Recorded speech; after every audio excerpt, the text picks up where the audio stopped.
Good afternoon students, I hope you all are fine. आज हम chapter second के multiple choice questions करेंगे क्योंकि हमारे यूनिट टेस्ट आ रहे हैं नज़दीक। तो उसमें हमारा जो सिलेबस है उसमें फर्स्ट और सेकंड चैप्टर आएगा। तो फर्स्ट चैप्टर के हमने करा दिए थे एमसीक्यूज, आज हम सेकंड चैप्टर के करेंगे। तो फर्स्ट क्वेश्चन है हमारा, economic problem arises due to. जो इकोनॉमिक प्रॉब्लम आती है वो किस कारण आती है? लिमिटेड वांट्स, हमारे जो वांट्स हैं, हमारी जो इच्छाएं हैं वो लिमिटेड हैं। स्केयर मीन्स होते हैं, मतलब उनको पूरा करने के जो मीन्स है वो लिमिटेड होते हैं, स्केयर मीन्स लिमिटेड।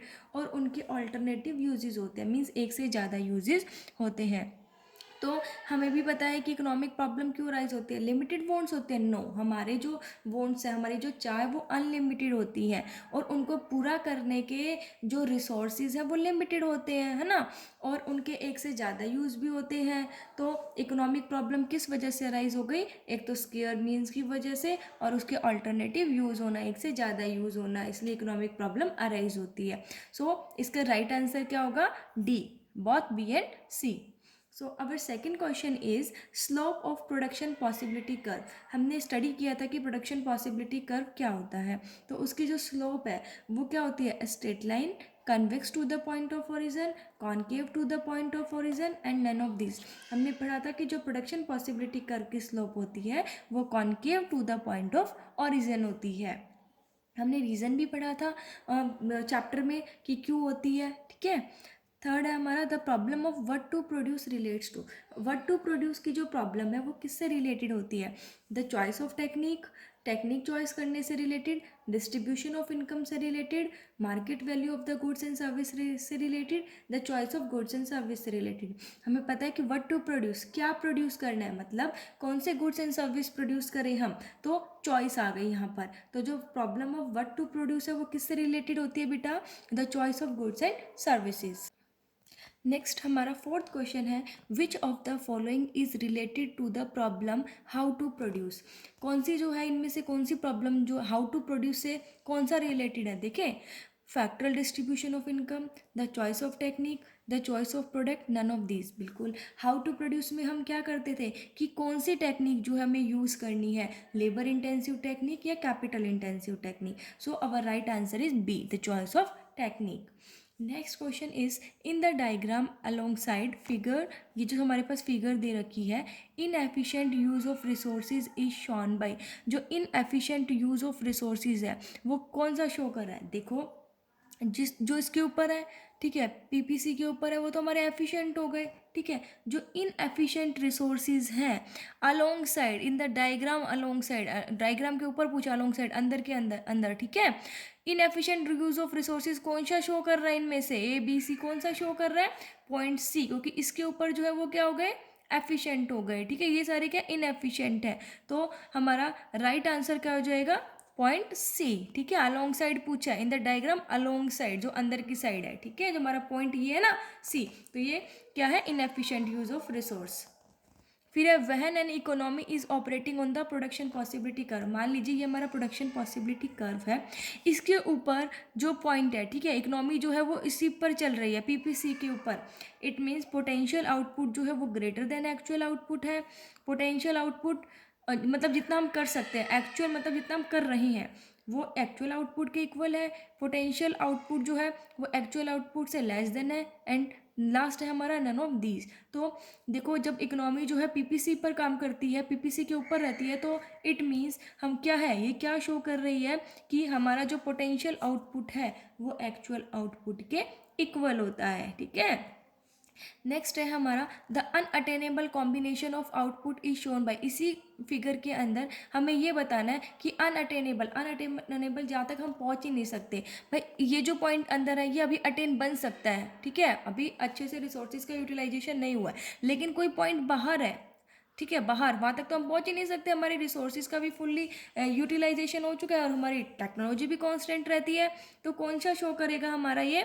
तो देखो, point A and C, point B and C, point A B and C and point D. तो हमारा कौन सा शो करता है? Unattainable combination of output, point D. So D is our right answer.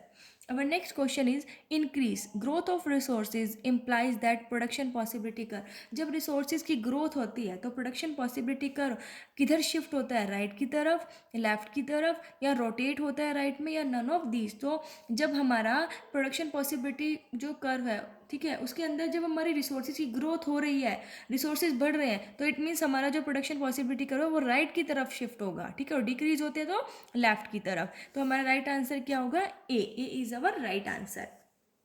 Our next question is the opportunity cost of 100 kg of rice produced on a land which can also produce 80 tons of weight is।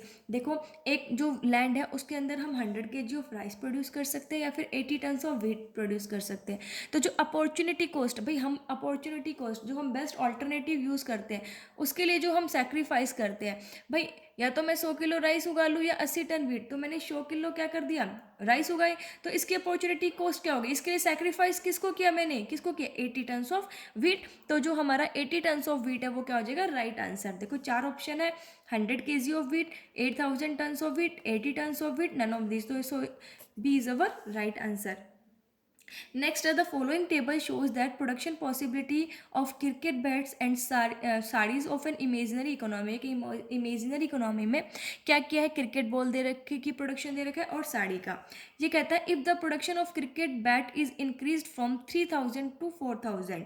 देखो cricket बार का जब production हम 3000 में इनकी value और साड़ी की लाख में है, तो 3000 से 4000 करते हैं। What is the opportunity cost that the economy has to bear. तो इसकी इकोनॉमी जो अपॉर्चुनिटी कॉस्ट जो है वो क्या होगी? देखो जब हम क्या कर रहे हैं 3000 से 4000 की तरफ जा रहे हैं, ठीक है, तो यहाँ पर हमें बताना है कि हमारा, यहाँ पर हम बताएंगे कि इसकी अपॉर्चुनिटी कॉस्ट कितनी है। देखो ऊपर देखो बेटा, क्रिकेट बैट में 3 to 4 गए, यहाँ पर साड़ी का सेक्रीफाइस कितना किया? 20। इट मीन्स इसको लेने के लिए, ठीक है, इसको गेन करने के लिए हमने सेक्रीफाइस कितना किया?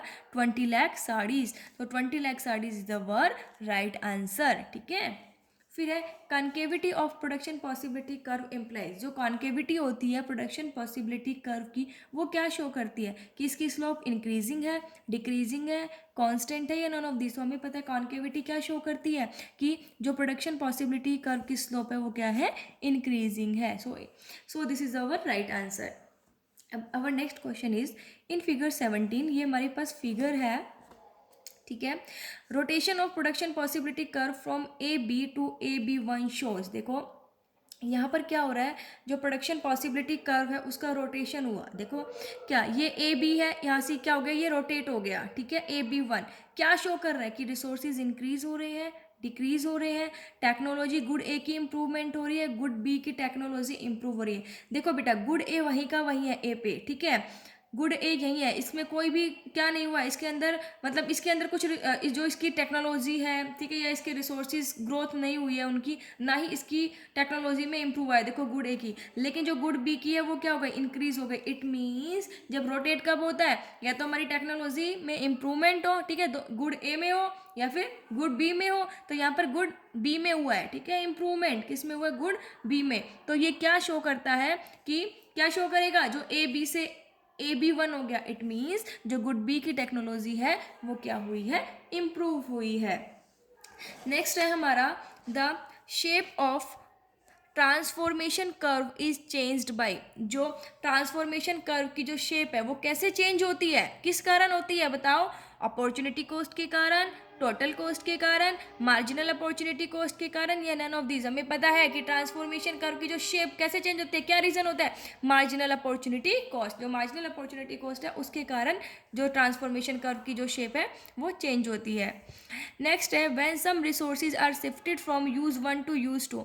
जब हम अपने रिसोर्सेज को एक यूज से दूसरे यूज में शिफ्ट करते हैं, the marginal rate of transformation, जो मार्जिनल रेट ऑफ ट्रांसफॉर्मेशन है वो बढ़ता है, घटता है, कांस्टेंट रहता है या जीरो रहता है? देखो जब हम रिसोर्सेज को एक यूज से दूसरे में करते हैं तो हमारा मार्जिनल रेट ऑफ ट्रांसफॉर्मेशन क्या होता जाता है? बढ़ता जाता है, ठीक है, क्या हो जाएगा? बढ़ता जाएगा, ठीक है बेटा। उसके बाद है output of a good x, देखो ये हम एग्जाम्पल में से बता देते हैं कि जब देखो एक के लिए एक बॉल का प्रोडक्शन करने के लिए, ठीक है, 1000 से 2000 से 3000, यहाँ पर देखो पहले 5 का सेक्रीफाइस हो रहा था, फिर 8 का हो गया, है ना, फिर यहाँ पर 12 का हो गया, तो जो रेट ऑफ ट्रांसफॉर्मेशन है वो क्या हो रहा है, बढ़ता जा रहा है। इसलिए जब हम रिसोर्सेज को एक शिफ्ट से दूसरे में शिफ्ट करते हैं यूज़ में, तो मार्जिनल रेट ऑफ ट्रांसफॉर्मेशन बढ़ता रहता है। नेक्स्ट है हमारा last question, output of good X decreases by 5000 units and output of good Y increases by 500 units. Good X का आउटपुट 500 यूनिट से घट गया, गुड वाई का 500 यूनिट से बढ़ गया। When some resources are shifted from the production of good X to the production of good Y, जब हमने अपने रिसोर्सेज को गुड एक्स के प्रोडक्शन से गुड वाई में शिफ्ट किया, तो मार्जिनल अपॉर्चुनिटी कॉस्ट जो है वो यहाँ पर हमें कैलकुलेट करनी है। तो देखो 500 यूनिट से क्या किया, वो कम हो गया, ठीक है, और गुड वाई बढ़ कितना गया, 500 यूनिट, तो हम करेंगे ना चेंज इन एक्स अपॉन में चेंज इन वाई, ठीक है, तो यहाँ पर कितना आ जाएगा 500 अपॉन में 500, दैट इज 1, तो यहाँ पर क्या हो जाएगा 15 का डी, ठीक है। तो ये हमारे मल्टीपल चॉइस क्वेश्चन से, आई होप आपको समझ में आ गए होंगे। Thank you, stay safe, stay home, thank you.